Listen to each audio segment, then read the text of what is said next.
بسم الله الرحمن الرحیم. قدرمن دوستانو، السلام علیکم ورحمت الله وبرکاته.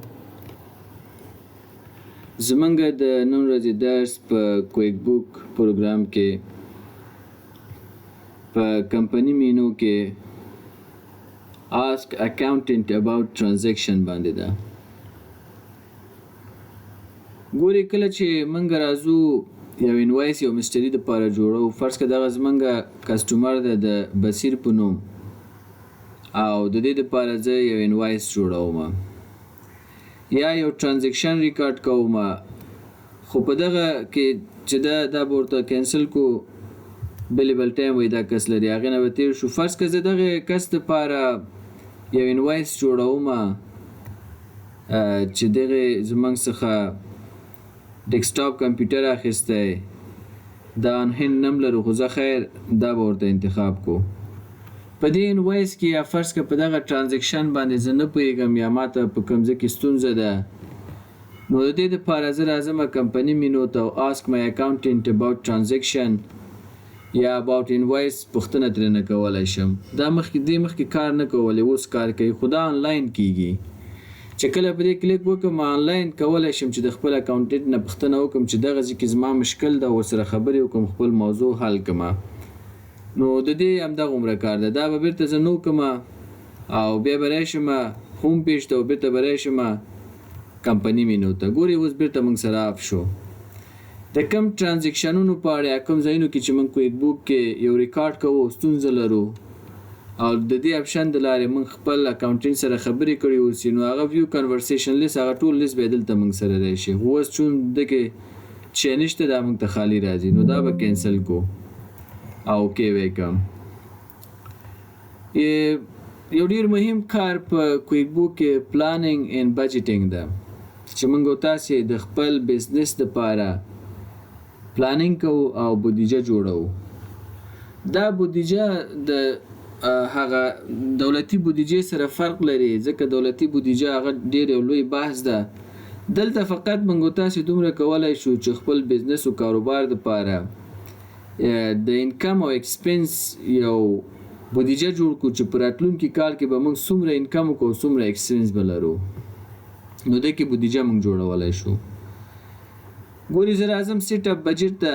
کله چې بجټ ته راغلم نو ما ته وایي چې ته دا بودیجه څه ډول جوړی، پرافټ اینډ لاس بودیجه جوړی که د بیلانس شیټ په اساس یې جوړی. کریټ دلته اختیار ما سره دا راغلی، کریټ نیو بجټ باندې زه کلیک کوم چې له ابتدا څخه دغه کار وکړم تر څو تاسو پې پوه شئ. اوله خبره خو دا ده چې تاسو کله بودیجه جوړوئ دا بودیجه د کرنټ ایر دپاره نه وي. اوس چې کوم کال کې مونږ قرار لرو دا بودیجه د دې کال دپاره نه جوړیږي، دا به ته جوړی د راتلونکي کال دپاره. اوس ما سره 2025 کال ده، په دغه کال کې مونږ اوس قرار لرو د دې کال بودیجه او حساب کتاب هر څه پاس شوي او مونږ عملاً پکې قرار لرو. د دپاره اوس بودیجه نشو جوړولی، بودیجه به معمولاً د راتلونکي کال دپاره جوړی. دا بودیجه چې تاسو جوړوي وي څه ډول د کوم کال لپاره جوړه، 2026 ته جوړه، 20 ته جوړه، زه ورته 2026 راتلونکي کال لپاره جوړوم. چوز د بجټ ټایپ.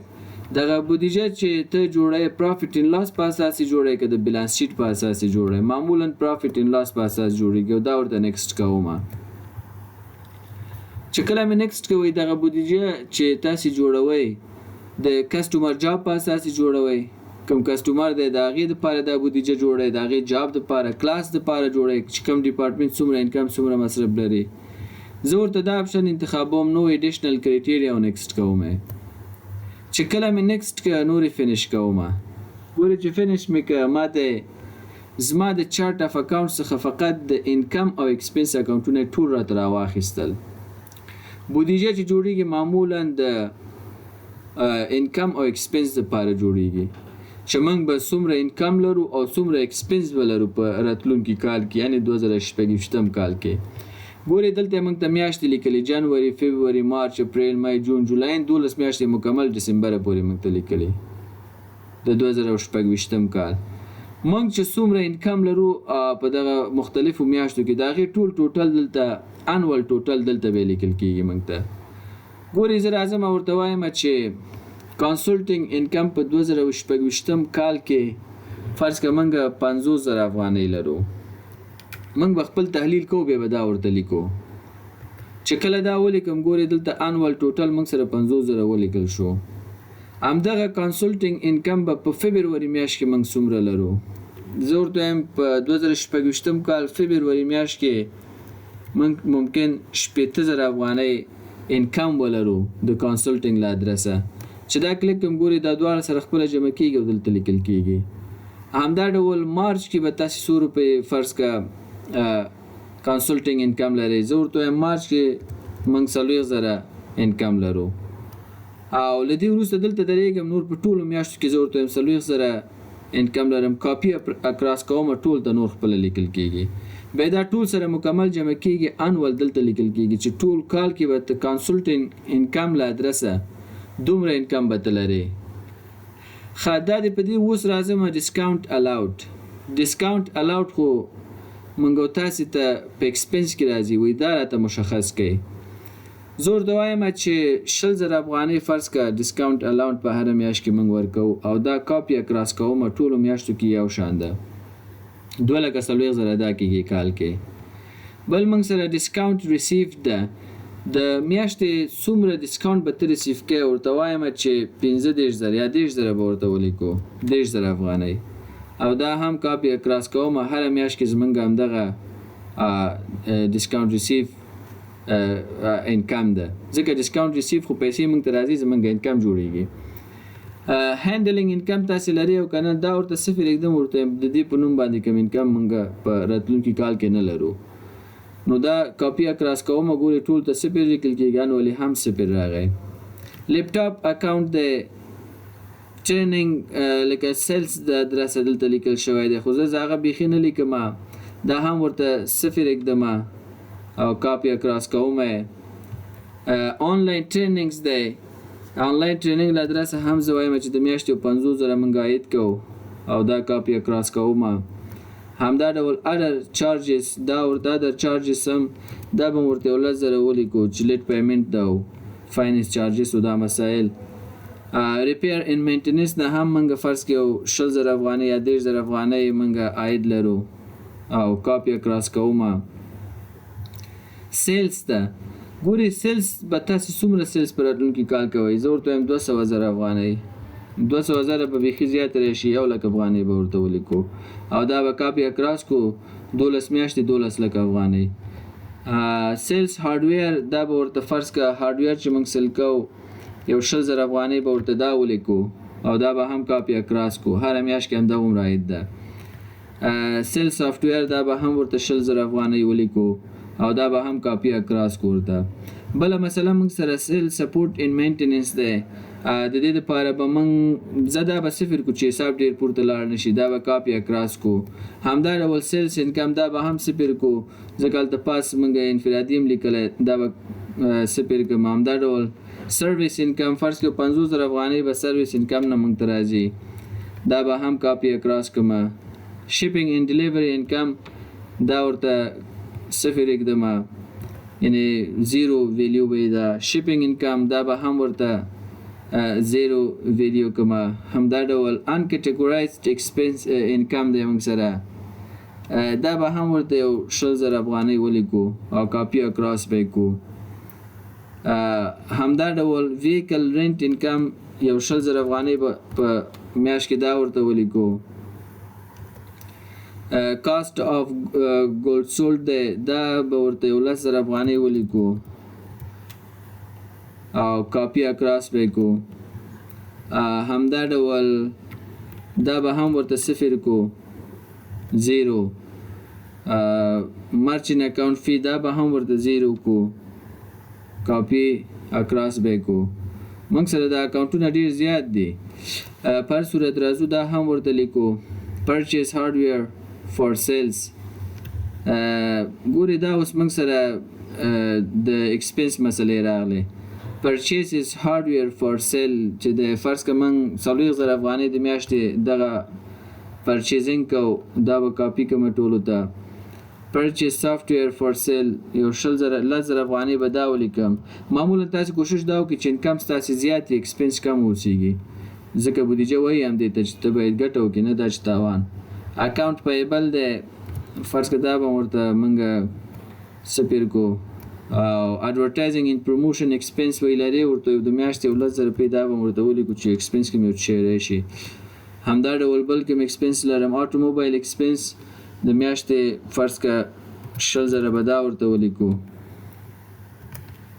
او بل هم موږ سره بانک سرویس چارجز ده دا به ورته زیرو کوم دا ایکسپنس نه لرو. همدا ډول کار رنټ ایکسپنس ده دا به 15,000 افغانۍ د میاشتې ورته ولیکو کاپی اکراس به کو. کمپیوټر ان انټرنیټ ایکسپنس ده دا د میاشتې 15,000 افغانۍ دغه ایکسپنس هم موږ لرو. او همدا ډول کنټینیوینګ ایجوکیشن ده چې ته خپل امپلایانو سره فرض کړه مرسته کوي چې هغوی خپل ایجوکیشن دا به ورته د میاشتې 10,000 ولیکو او دا به کاپی اکراس کم. بل هم موږ سره ډیپریسیشن ایکسپنس دی د میاشتې 15,000 به دا ولیکو ځکه چې دا ضرور ده.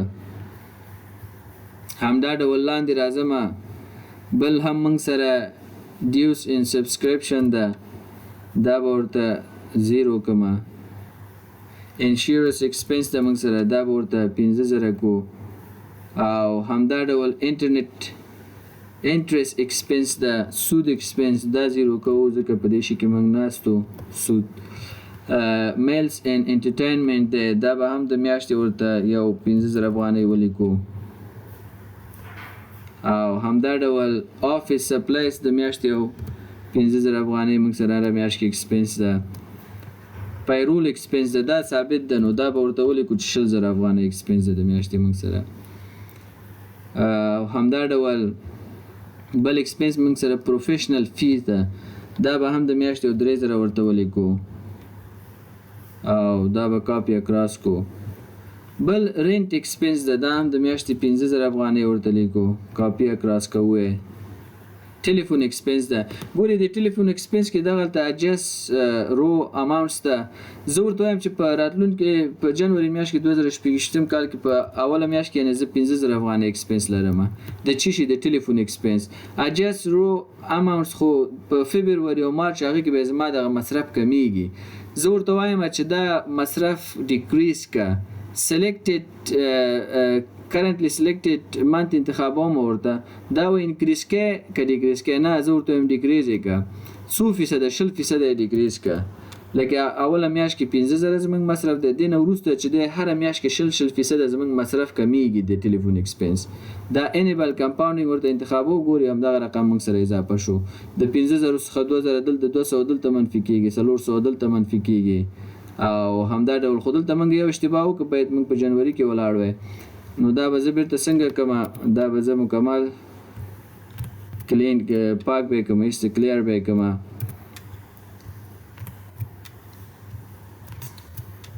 دا به کلیر کو دا ما ټول کلیر ک اوس راځم او دلته درېګم ورته په دغه میاشت کې جون میاشت کې زمونږ ټلیفون ایکسپنس 15,000 دی اجست رو تر راځم او بیا ورته وایم فرست منت انکریز کا ډیکریز ورته وایم ډیکریز کا 100% فرض کا موږ سره ډیکریز کا دا به اوکی کو ګوري 0% موږ سره ډیکریز شو دا اوس موږ سره ستونزه لري لکه 0% خو ما د اول میاشت نه ډیکریز یعنی هر میاشت د 0% ډیکریزمنت کېږي منفي کېږي دا 0% خو 0 افغانۍ راځي نه اوس هم دا ستونزه لري. او زما لکه هدف دا دی چې په دغه ټلیفون ایکسپنس چې دی په جنوري میاشت کې موږ سره 15,000 وي خو د هغې نه وروسته موږ سره کمیږي هره میاشت کې 10% یا ډیکریز کېږي یا انکریز کېږي هغه به څنګه اوس دلته موږ محاسبه کوو. نو دلته راځم زه جنوري ته درېږم او له هغې څخه وروسته اجس رو اماونټ ته راځم چې کله دلته راغلم ما ته وایي چې ته دغه فرست منت څخه څو فیصد انکریز کوي لکه دا 15,000 دی نور انکریز کوي فیصدي په اساس وایي که ډیکریز کوي هم د فیصدي په اساس وایي دا خو دې په دې شو زه ورته وایم نه زه چې دی دغه کرنټلی سلیکټډ منت چې کوم دی دغه جنوري زه دا انکریز کوم خو کمپاوند انکریز کوم یا ډیکریز کوم زه ډیکریز به کوم 100% وای ډیکریز کوي زه ورته وایم دا فرض که زه 10% نه 10% هر میاشت کې ډیکریز کوم او کې کوم چې کله مې اوکې که اوس دغه د صحیح شو موږ سره دا اپشن اپلای شو صحیح لکه په اوله میاشت کې 15,000 افغانۍ زما مصرف ده بیا 10% په راتلونکي میاشت کې چې دی 10% ترېنه کم کړی چې 10% ترېنه کم کې 4,900 افغانۍ ده بیا همدغسې 10% کمی ترېنه 4,940 افغانۍ 4,910 افغانۍ په همدغه شکل هره میاشت کې 10% ترېنه کمیږي لکه دغه اجست رو اماونټ د دې د خاطره موږ استعمالوو همدا ډول ټریول ایکسپنس موږ د میاشتې 15,000 افغانۍ لرو دا هم کاپي اکراس کوم او بل هم ان کټګورایز ایکسپنس فرض کړه د میاشتې 15,000 افغانۍ موږ لرو دا هم ور داخله ما کاپي اکراس کوم یوټیلیټیز کې چې د میاشتې موږ په مجموع کې 60,000 افغانۍ لرو دا ورته انتخابوم کاپي اکراس کوم فاینانس چارجز انکم دی دا انکم اکاونټ موږ ته دلته راوړی فرض کړه دا بم د میاشتې 15,000 افغانۍ ورته ولیکو دغه فاینانس چارجز انکم به ورته کاپي اکراس کو همدا ډول سیل ټیکس اډجسټمنټ دا به ورته 0 کو او اسک مای اکاونټینګ دا به هم ورته من 0 کو نو دا به کاپي اکراس کوم ګوري ما سره زما بودیجه اوس جوړ شو ما خپل ټول انکم او ایکسپنس کویک بوک ته مشخص ک لدی وروسته زه دا لازم سیف کوم دا ما سره سیف شو او وروسته لازم اوکې کوم اوس چې زمونږ اساسي بودیجه مکمل جوړ شو اوس داسې کار کوو راځو ریپورت ته چې کله راغلو دلته بجټ ان فارکاست ته راځو بجټ اوورویو ته راځو ګوري هر کومه بودیجه چې ما جوړ کړه د هغې اوورویو اوس کوم ما ته دا وینډو خلاصیږي وایي د پرافټ ان لاس په اساس ورته وایم بلې و د پرافټ ان لاس په اساس ما بودیجه جوړ کړی دی او بیا نیسټ کوم او بیا فینش کوم دا بودیجه اوس زه کولی شم چې اوورویو کړم ګوري ما ته وایي چې پرافټ ان لاس بجټ اوورویو جنوري تر ډسمبر 2024 کال ګوري جنوري میاشت کې چې دی اول دلته موږ ته انکم اکاونټونه راوړي بیا کاست اف ګولډ سولټ سی او جی اس راوړي او بیا په اخره کې چې دا ایکسپنس اکاونټونه دی او بیا تر ټولو په اخره کې نتیجه او کنکلوژن دلته ده ګوري موږ سره په جنوري میاشت کې چې د کنسلټینګ انکم په نوم باندې 50,000 ده همدا ډول ډسکاونټ الاود او دا مسایل دی مکمل ټول موږ ته دلته جمع کړی ده ګوري زه راځم دلته زه به کلکولیټر خلاص کړم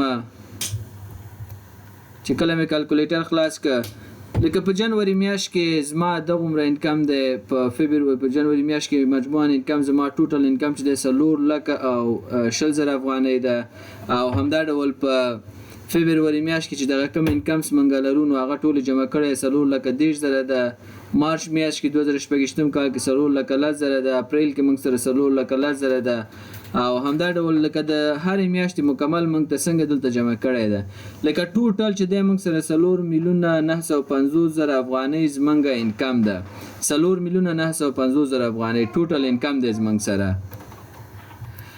کاست اف ګولډ سولډ چې دی موږ سره هغه مکمل موږ ته جمع کړی ده نو هغه به راشو دلته وګورو 1,20,000 افغانۍ ده صحیح ده دا ترېنه منفي کېږي لکه دغه 4,950,000 افغانیو نه 1,20,000 افغانۍ چې زموږ سی او جی اس دا موږ سره دا ترېنه منفي کېږي چې کله دا ترېنه منفي شو باقي چې موږ سره پاتې کېږي راځو دلته لاندې په دغه کاست اف ګولډ سولډ کې یوازې د 10,000 موږ سره نه دی لکه دا نور مصرف هم دی دا دریم اکاونټ دی اول موږ سره انکم او دا دوم اکاونټ دی کاست اف ګولډ سولډ دی لکه دا چې مجموعاً حساب شي په دغه جنوري میاشت کې 80,000 راځي همدا ډول فبروري کې هم 80,000 راځي لکه دا ټول موږ سره جمع کړی ټوټل چې دی موږ سره 1,20,000 افغانۍ کېږي لکه دا 1,20,000 افغانۍ دغه د 4,950,000 افغانۍ څخه منفي کېږي دا به اوس راشو موږ منفي کو 4,000,000 راځو بلکو 4,950,000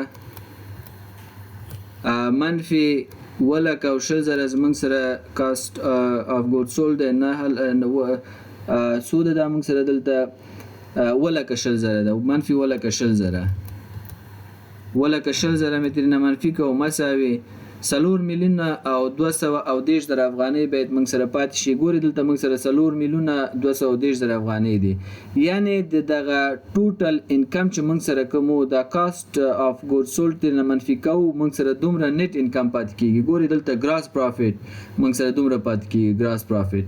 خو اوس راځو ایکسپنسز ته. انکم او کاست اف ګود سولډ مسله خلاص شو، اوس راځو ایکسپنسز ته. همدغه ډول د جنوري میاشت ایکسپنس موږ سره دومره جوړیږي، د فبروري موږ سره دومره جوړیږي. د ټوټل ایکسپنس چې به موږ د 12 میاشتو دلته موږ سره محاسبه شوی د 1,590,000 شل افغانۍ د موږ سره. نو اوس به داسې کار وکړو، موږ به د 4 میلیونه 230 زره څخه منفي به کړو، دا ایکسپنس هم به ترېنه منفي شي که نه. نو ایکسپنس موږ سره څومره ده؟ 1,594,000 شل افغانۍ، دا به ترېنه منفي کو.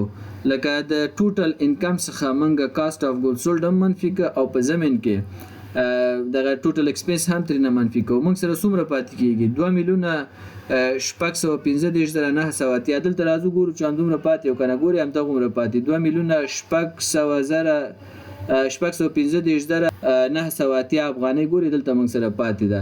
او همدا ډول لاندې راځو، دلته موږ سره ادر انکم او ایکسپنس دی، دغه هم محاسبه کړی دی. خو دغه محاسبه هم سره حساب کې ټوټل چې موږ سره پاتې کېږي چې هغه ته نیټ انکم ویل کېږي 2026 کال کې 2,615,980 افغانۍ دي. نو په دغه ترتیب باندې موږ تاسو کولای شو چې ځان ته په کویک بوک پروګرام کې بودیجه جوړ کړو. او بودیجه کې مهمه خبره هم دا ده چې کله موږ بودیجه جوړو نو بودیجه باید داسې ووسیږي چې انکم زموږ زیاتې نسبت ایکسپنس ته، داسې نه چې ایکسپنس زیات انکم کمي، نو داسې به صحیح نه راځي. بیا هم راځو کسټمر مینو ته او کمپنی مینو ته، او له هغې وروسته پلانینګ ان بجټینګ ته راځو. ګورې په دې طریقه موږ تاسو سیټ اپ بجټ کولای شو، بودیجه ځان ته جوړولای شو. البته د خپل بزنس او کاروبار لپاره سیټ اپ فارکاست ته. ګورې دا فارکاست او سیټ اپ بجټ دا دواړه یو قسم دی، خو فرق پکې دا دی سره کوم چې ما د بودیجه ځان ته جوړ کړه، همدغه ډول فارکاست هم جوړیږي. فارکاست په دې معنی باندې پیشبیني شوی ورته ویل کېږي، پیشبیني شوی بودیجه چې په 2026 کال کې زمونږ پیشبیني شوی بودیجه دغومره ده. خو که ته غواړې چې همغه بودیجه به ته په واقعي ډول جوړ کړې او هزه بجټ ځان سره اپروف کړې چې ستا مشران څوک دي، معمولا مالي وزارت لخوا څخه چې بیا اپروف کېږي، ستاسې ډونر د خوا څخه چې اپروف کېږي، بیا به تاسې ورته دا بجټ جوړوئ. خو په حقیقت کې خبره دا ده، یوز بزنس پلان ټول ده. په حقیقت کې خبره دا ده چې تاسې یو بزنس یا کاروبار دپاره د راتلونکي کال لپاره پلان جوړوي. بیا په هغه پلان کې چې تاسو ټول مسایل واضح کوئ چې څومره په کوم وخت کې څومره انکم موږ ته راځي، د کوم ادرس راځي، په کوم وخت کې څومره ایکسپنس زموږ څخه کېږي او څومره اندازه باندې کېږي دا ایکسپنس او په کوم وخت کې کېږي. لکه دا ټول مکمل په پلان کې لیکل کېږي. بیا هغه پلان منظورېږي، داسې ته مشخصا نه کېږي چې ته مستقیما بودیجه جوړ کړې ولېږې. لکه دا به ډېر نادره حالاتو کې کېږي. په حقیقت کې د هر بزنس لپاره کلنی پلان جوړیږي. فرض کړه اوس موږ 2025 کال کې قرار لرو، د راتلونکي کال لپاره موږ ځان ته یو بزنس پلان جوړو. کله چې بزنس پلان موږ جوړ کړو، بیا په هغې کې موږ ځان ته بودیجه فارکاست کوو یا پیشبیني کوو یا بودیجه پکې لیکو. فرض کړه موږ ورته وایو چې د سیلز څخه به موږ 50,000 افغانۍ انکم لرو په دغه میاشت کې، او دا به فرض کړه دغه ډیپارټمنټ ترلاسه کوي او په دغه طریقه به ترلاسه کوي. هغه مکمل یو بیل بحث ده چې څه ډول پلان گزاري کېږي او پلان جوړیږي. خو معمولا دولتي اداراتو کې او غیر دولتي اداراتو کې پلان جوړیږي، د پلان په اساس بودیجه مشخص کېږي. کیش فلو پروجیکټور دغه کمان موږ دې لپاره استعمالوو چې څومره کیش زمونږ بزنس ته ان شوی او څومره کیش اوټ شوی ده. او یوز بزنس پلان ټول باندې چې کلیک کوم، دا خپل یو جلا درس یو جلا بحث ده چې کله مې دې باندې کلیک وکړو دغه اګریمنټ ده، دا چې زه اګري کوم او لږ صبر ورته وکړو، دا موږ ته خپل یو بیل پروګرام ده. نو چې څه ډول موږ تاسې پلان گزاري کوو، او دا هم لکه د کویک بوک په شانتې په میاشتو درس غواړي چې باید په دې کې موږ تاسې کار وکړو پوه شو. نو دا به زه کلوز کوم او اوکې به یې کوم. بیا هم راځم کمپنی مینو ته او د هغې څخه وروسته موږ سره ټو ډو لیست دی. ګورئ ټو ډو لیست څخه هدف دا دی زه ټو ډو لیست ته راځم چې شته صفر ده چې پکې نشته ده خالي ده. فرض که زه راځم دغه کسټمر ته او دا بصیر نومیږي دې ته یو ټو ډو لیست اضافه کوم چې کله مانیج ټو ډو لیست ته راځم او نیو ورته وهم او له دې څخه وروسته زه ورته وایم چې دغه ټایپ دې ته باید زه کال وکړم او دا کال چې دی های دی ضرور دی پرایورټي استعجالیت چې دی های دی دا کم کسټمر ده دا بصیر ده په کم تاریخ باید زه ورته زنګ ووهم. فرض که زه ورته وایم 21 نه 22 به ورته انتخاب کړو 22 تاریخ کې باید زه دې ته یو کال وکړم دې کسټمر ته چې شي ډیټیلز میټیلز لیکي هم لیکلی شي سټیټس اکټیو ډاون اکټیو به ورته ولیکو اوکې به یې کړو. ښه دلته به انټر ډیټیلز دلته به ولیکو this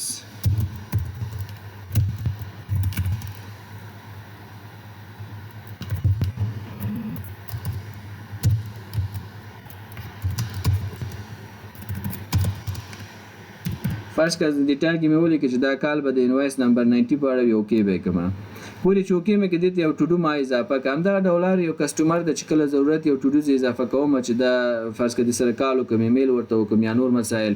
اوس راځم هوم ته او بیا راځم کمپنی مینو ته او کمپنی مینو څخه وروسته ټو ډو لیست ته راځم. ګورئ دا ټول ما سره دلته ټو ډو لیست کې به اضافه کېږي. اوس یو ټو ډو لیست ما اضافه کړم ما ته وایي چې ټو ډو لیست چې دی پرایورټي استعجالیت یې های دی په دغه تاریخ باندې باید کال وکړي چاته کسټمر ته بصیر ته او ډیټیلز this call is about invoice number 90 لکه دغه انوایس نمبر 90 په ارتباط باندې تور سره کار وکړو خبرې وکړو لکه دا مې د دې په هغه ټو ډو لیست کې اضافه کړی. نو هر یو کسټمر تاسو کولی شئ چې ټو ډو لیست اضافه کړئ. د نن دپاره زموږ سره همدغومره بس ده. سبا انشاءالله په باقي موضوعاتو باندې خبرې کوو. په دې هیله یم چې یو څه مو ترېنه برداشت کړی اوسي.